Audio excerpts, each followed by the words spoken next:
Suddenly, there are 215 congressmen who signed. Why? Because it is the adjournment of Congress in an election year. So, sinabi ko nga sa inyo, every adjournment day in Congress, after a few months, pinapatawag talaga lahat sa Romualdez Hall para i-gather. Ano ba nangyayari doon? Ba't palagay mo bumoto sila?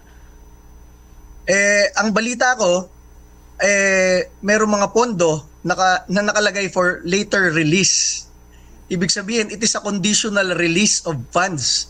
So, if you have been promised millions or hundreds of millions of funds and you do not commit yesterday, baka hindi ma-release yan kasi for later release yan, FLR yan.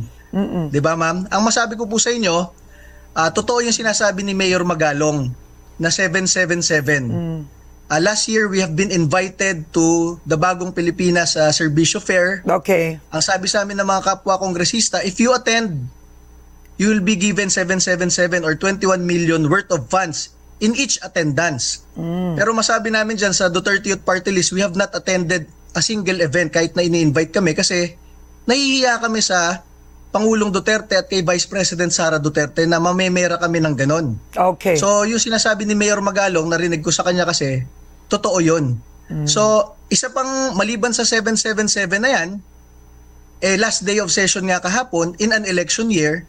So ang balita rin dyan, kasi napagkikwentuhan naman ng mga kapwa kongresista, meron mga pinapangako kahapon na for later release. Okay. So kailangan pag pumirma ka kahapon, panindigan mo yon kasi hindi rin i-release kahit na pirmahan mo. Ang masabi ko lang po, lastly, ang kakapal naman ng pagmumukha natin sa Kongreso.